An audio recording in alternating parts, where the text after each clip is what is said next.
Bueno, estamos ya con nuestra próxima entrevista. En este caso hemos invitado a la senadora Verónica Alonso por la propuesta de una ley de empleo penitenciario y fomento a las empresas que se instalen en las prisiones.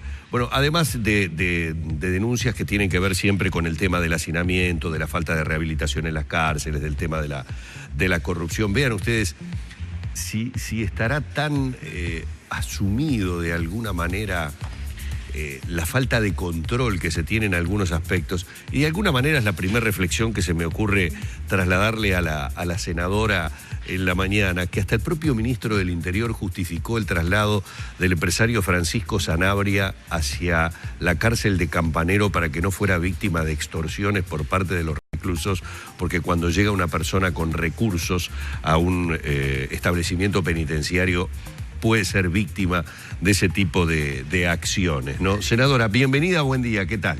Buen día, Humberto, buen día, Danilo, un gusto como siempre. Digo porque tratándose de un tema de enorme actualidad, como es el caso del empresario Sanabria, mucha gente a través de las redes sociales se indignó, se molestó, hablando nuevamente de este tema de las cárceles VIP, y se empezó a hablar del tema de la losa radiante, y por allí el propio ministro reconoce de alguna manera en la justificación del traslado de determinado tipo de reclusos que hay situaciones que no pueden ser controladas. O sea, la situación del propio delito dentro del establecimiento carcelario. No tengas duda, Humberto. Es un tema bien complejo, ¿no? O sea, y esto además genera esa bronca en la ciudadanía, de decir por qué algunos van en esta cárcel Campanero, que parece que estuvieran tan cómodos o estuvieran casi de vacaciones. El problema es el sistema penitenciario, las cárceles es un tema muy complejo, ¿no? Que viene de larga data.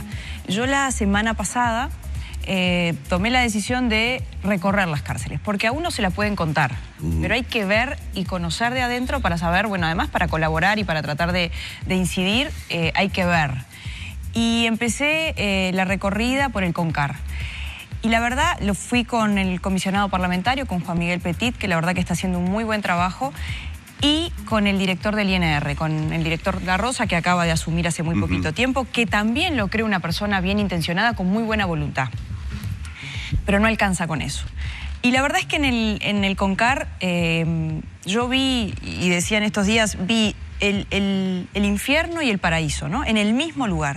Y ahí recorrí gran parte, o diría casi la totalidad del CONCAR, en algunos módulos, y especialmente pedí ir a los módulos más complejos, los de máxima seguridad. Estamos hablando del módulo 8, el 10 y el 11. Y pedí que me abrieran algunas de las celdas, ¿no? Para ver cómo estaban. Algunos me dijeron, bueno, senadora, hay que tener cuidado. La verdad es que me abrieron, y allí, en una de las celdas, pero muchas, y la gran mayoría de estos módulos están en la misma situación, salieron 8 de un cuartito de 2 por 3. No tienen agua, y si tienen agua es agua fría, no salen, hace 4 meses que no ven la luz.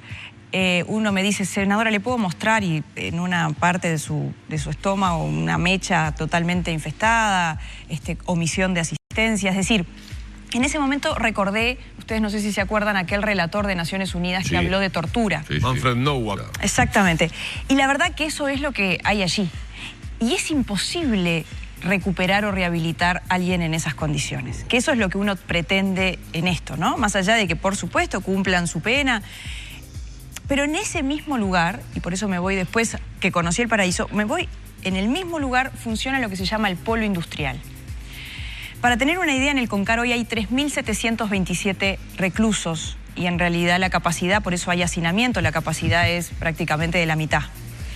En total, en el sistema carcelario hoy hay 11.100 presos, lo cual es un número enorme y sigue creciendo, ¿no? Y no hay plazas que abarquen esa posibilidad.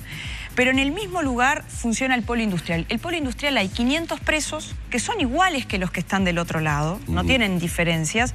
La diferencia está en que están vestidos con uniformes, tienen unos mamelucos verdes, trabajan 8 horas, y este es el planteo. Los presos tienen que trabajar. Y esto lo digo porque lo vi allí, porque además lo hablaba con uno de los directores de este polo industrial, que es Jaime Saavedra, que depende del INR, depende del ministro del Interior, del Ministerio del Interior, pero allí los presos trabajan 8 horas, reciben sus pagos correspondientes con todas las leyes laborales, sociales, el laudo. Allí no hay altercados, porque los del otro lado se matan entre ellos, ¿no? Allí no hay hacinamiento porque trabajan todo el día, entonces trabajan todo el día, no hay, ¿no? Pero tampoco hay el permanente control policial, que ese es otro de los problemas, porque dicho por las propias autoridades hay un gran y sigue manteniéndose un grado importantísimo de corrupción policial, porque conviven permanentemente y es como un trance permanente, un transar permanente con quien convive. Entonces, cuando uno ve cómo funciona eso, allí hay empresas que fabrican pallets, otras que fabrican bloques, otras que hacen aberturas de aluminio. Allí lo que uno ve es que funciona, pero lo más importante que funciona es que de este lado la reincidencia, que es uno de los problemas más importantes que tenemos en esto, es mínima, mientras que del otro lado la reincidencia es del 70%. Entonces, si se ve eso, el camino tiene que ser, y eso lo hablaba con las autoridades, lo que no hay es una norma, por ejemplo, que establezca una ley de empleo penitenciario. Y ahí yo empecé a buscar en la legislación comparada. En Barcelona hay, por ejemplo, desarrollado una ley de empleo penitenciario, y para darnos una idea, los ascensores Otis, que todos conocemos o que hemos visto, se producen en una unidad penitenciaria en Barcelona.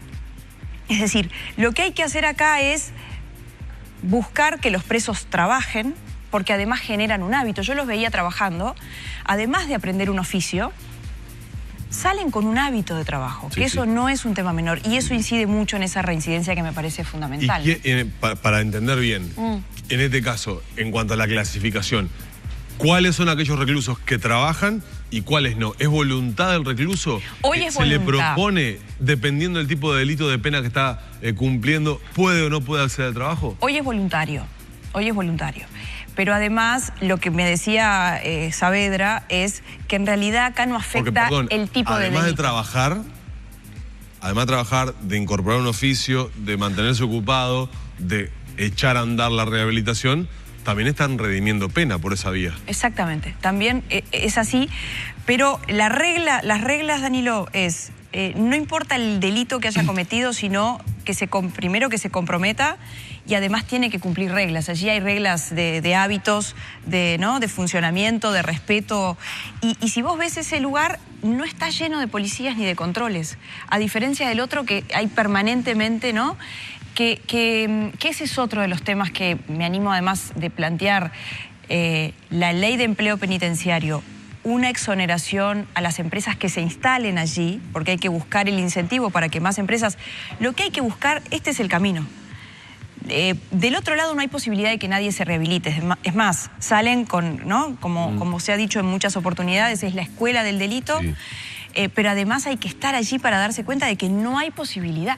Y esto es nuestro compromiso. A ver, es fácil dejarlos ahí, mirar para el costado pero esto muestra la derrota de nuestra sociedad. Yo vi fotos que usted publicó en su cuenta de Twitter, allí cara a cara con los reclusos. ¿Qué le decían? ¿Cuáles son las inquietudes o la problemática que le plantearon? De los que están en los de módulo 8, por seguridad, ejemplo, el 10 o el 11. Que no lo sacan a la luz, que no ven la luz, que no reciben asistencia sanitaria, que se quieren anotar para ver si pueden trabajar y nadie los quedan ahí.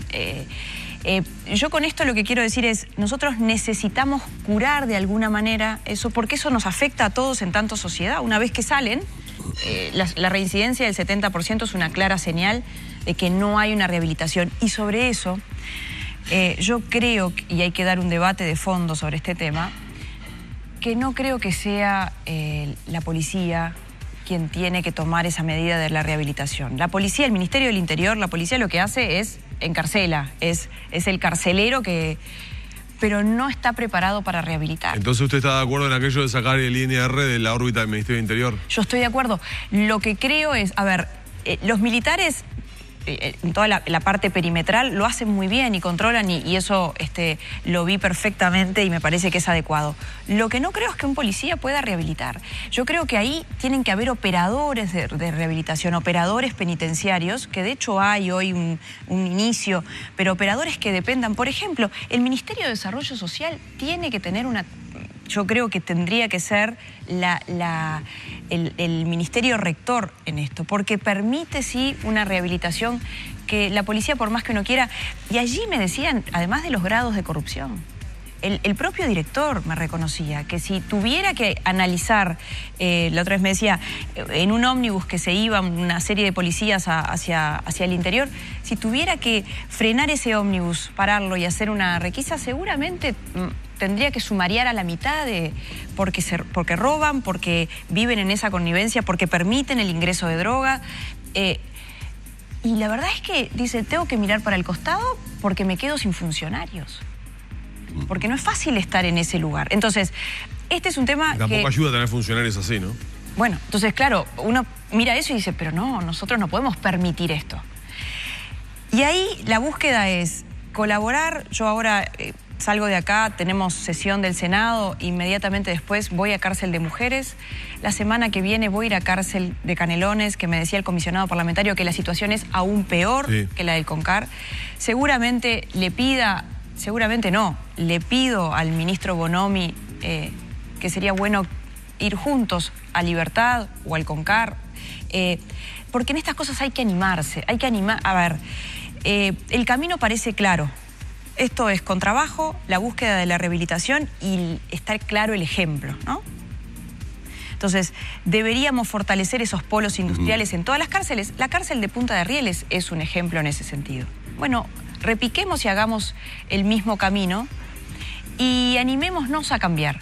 Tiene que haber coraje, que me parece que es lo que falta, entre otras cosas, además de voluntad política, coraje para cambiar lo que hay que cambiar. ¿En qué, dentro del proyecto o de la idea que tiene senadora, en qué se favorecerían a las empresas para que de alguna manera se vieran tentadas a participar de un programa que tuviera que ver con el empleo, con la rehabilitación en definitiva de estos reclusos? Y en las exoneraciones fiscales, ¿no? Exoneraciones fiscales que tiene que ver con las exoneraciones patronales, bueno, el mismo régimen, a ver, esto podría ser como una especie de zona franca, casi digo la palabra, claro.